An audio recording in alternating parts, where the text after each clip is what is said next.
at sa inyo pong lahat ng mga kaibigan, kapamilya, kapatid, kapuso, sa mga press. Marami pong salamat at umabot kami sa napakagandang resulta ng babae sa septic tank. But of course, we would like to thank most of all, Sinimalaya for giving us the venue. Yes, thank you. Mabuti na pasalamatan mo, Marlon, si Tony Boy sa Wise Night.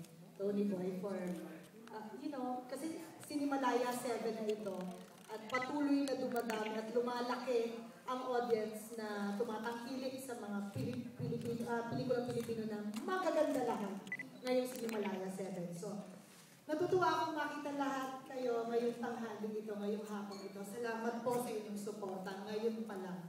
Thank you, Uge. Siguro natin kay Atty. Georgie to welcome everyone ngayong tanghali. Gusto kong pinatutuwa that you have found the time to join us this afternoon. Salamat po sa lahat ng press people na nandito. Sana po tulungan nyo kami.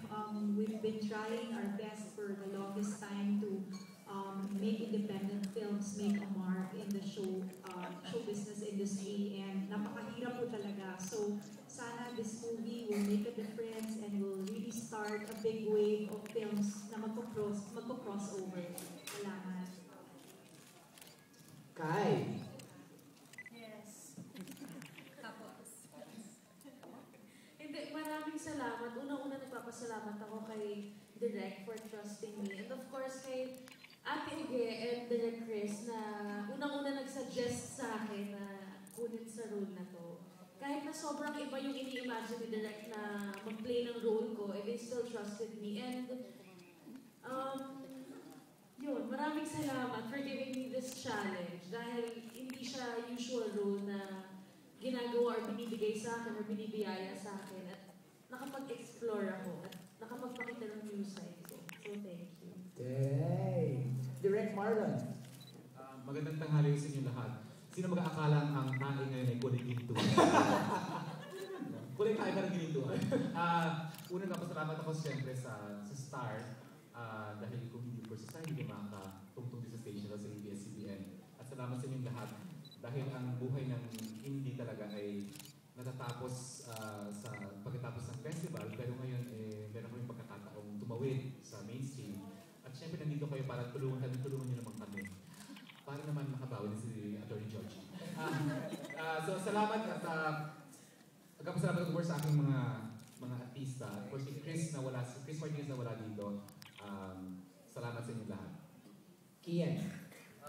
This is my very first movie ever. Kaya I feel so blessed. Thank you sa kanila lahat. Kay Direk Marlon, kay Ate Uge. Basta hindi niyo alam yung nararamdaman ko. Dahil I feel so blessed. Mahirap. Basta, thank you. Thank you very much. Sincerely, thank you. Yeah. And of course, JM. Hello, magandang hapon po sa inyong lahat. Una-una gusto ko, sana namin magpasalamat sa inyong lahat. Kung pwede namin isa-isahin yung mga pangalan niyo. Sige nga. Yeah, hindi ko po kaya. Si Mark, si Jenny, si Steve. Pero salamat po sa oras niyo at binigyan niyo po kami ng oras. At sana po tulungan niyo po kami. Sa film na to dahil nag-boost talaga kami ng puso dito. Alright, thank you so much, JM. Si Manay Ethel will be joining us sa ating question and answer portion. At bago yan, gaya nga na po natin kanina yung Babae sa Septic Tank, ang award-winning, ang box office hit of all time ng Sinimalaya. All screenings were sold out at simula August 3, mapapanood na natin siya sa iba't ibang mga sinihan gaya ng Trinoma, Power Plant, Glorieta, Gateway, Market, Robinsons at sa mga SM theaters. Wow! Yes! Manay, tara sigawan na po natin ang ating question and answer portion. Si Manay Ethel Ramos po ang magiging moderator natin. Magandang tanghali sa inyong lahat. Bago ako magsimula, request si Salvi Asis. Alisin mo naman daw ang dark glasses mo. Tama. Yan! Si Salvi ay editor ng dalawang tabloid.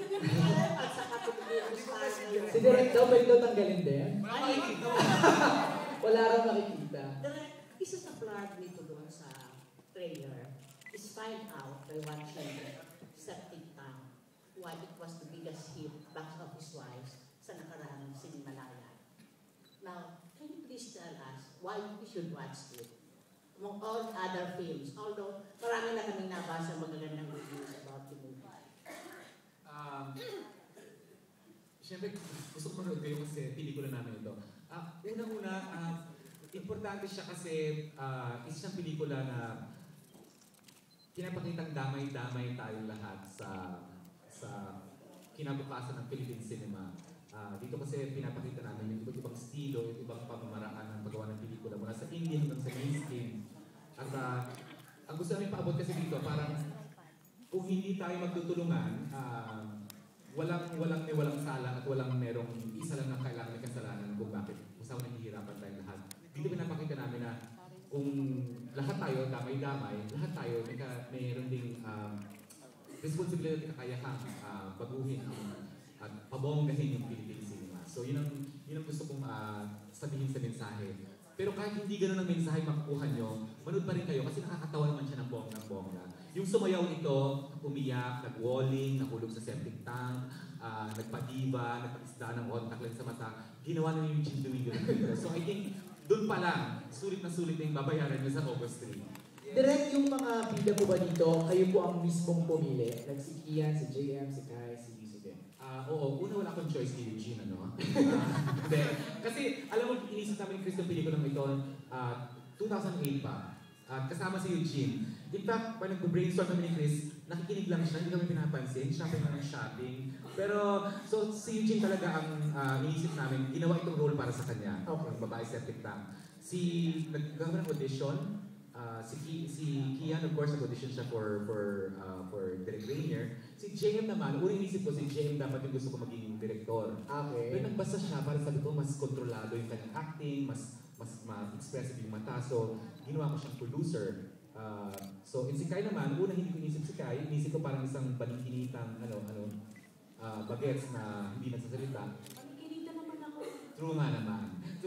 So, pero nung sinabi ni Jim, kunin mo si Kai, papasahin mo. Nag-audition siya at sobrang na-impress nung nag-reading siya. So, hindi pa siya nag-reading, listening siya kasi wala palang dialogue dito.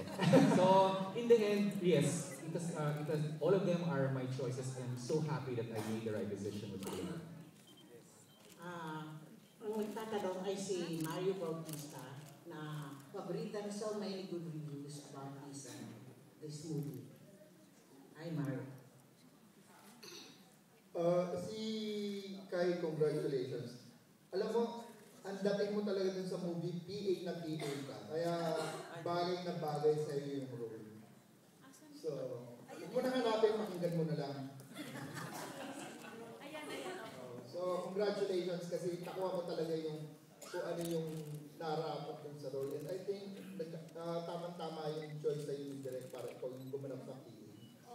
This is a non-speaking role. Salamat po. Okay. So ngayon, i-release to sa mainstream. Finally, mababayaran ka na ba? Tito Mario, gusto ko magpasalamat sa iyo unang-una dahil nakita kita sa unang screening ng Ang Babae sa Septic Tank. Umalis ka na agad, akala mo tapos na di ba? Hindi, nandun ako sa likuran. Kaya sinulat ko nga na sa review na wag kayo maalis. Tama. Hindi ko lang alam dito sa ating commercial release kung nire-edit na, tinanggal na yung yung medyo cast, pinagdugtong na kagad para hindi umalis yung mga tao. Tama. Kasi po, medyo may sa CBB, bago pa yung may isa pang eksena. Pero dito sa commercial release, alam nyo na, baka umalis yung mga tao agad, iniksian. Pero nakita kita, maraming salamat at nabasa ko ang iyong review.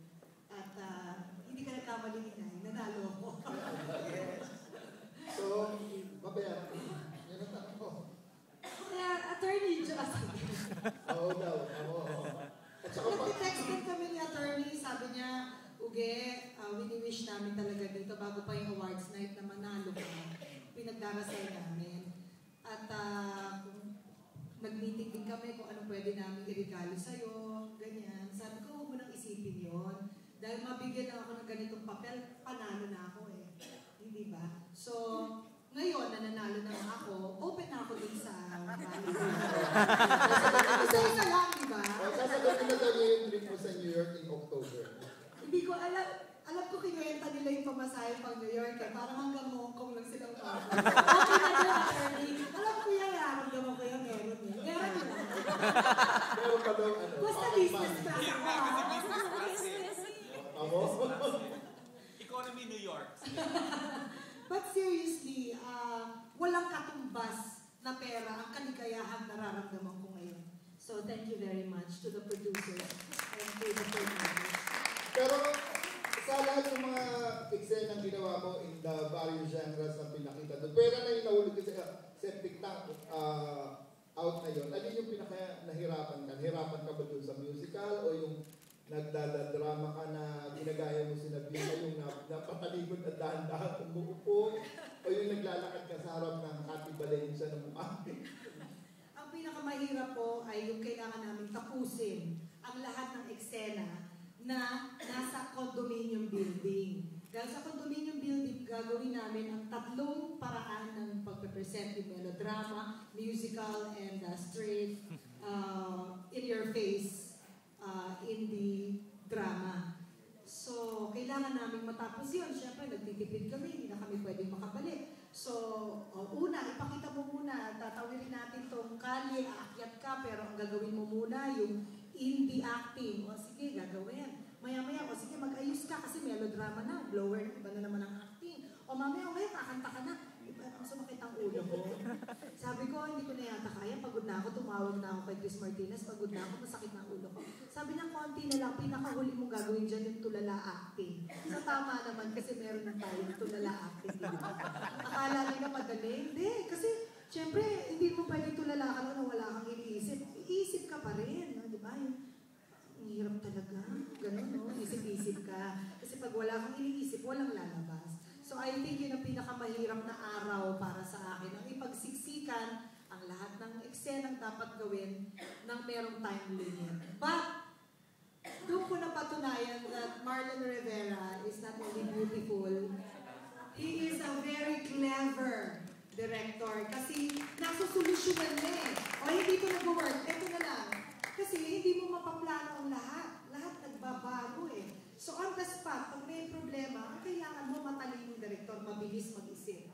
So I am very thankful to everybody. This is really a teamwork. So dapat ipapanood mo to sa idol mo pagdating niya sa Martes. Total magkakatrabaho naman kayo.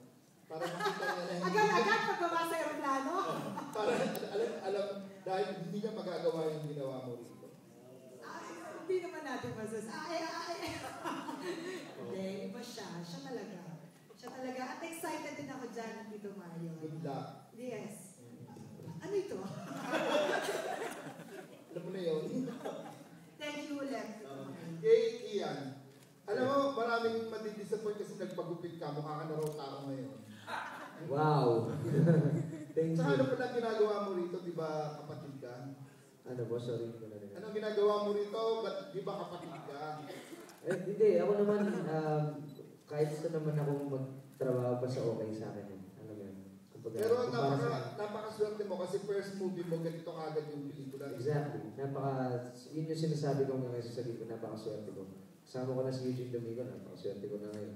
Tapos si Direk Marlon, tapos sila Lakas. Ang ganda pa na so. Basta, perfect. I think, marami kaming pinalagpas na mga projects na na-realize ko lang ngayon na kaya pala nangyari yun dahil ito pala yung tamang gawin. Kaya, thank So you. anong plans ngayon sa career mo? Tuloy pa rin. Wala, tapos na. Tuloy tayo rin. Hindi, tuloy pa rin. Sinasabi ko kasi sa kanya, nagsisigit na ako. O diba, saya, sinasabi ko sa mga bata.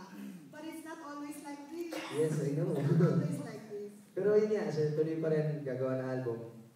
Tour pa rin, pa rin. Tapos kung anong projects yun.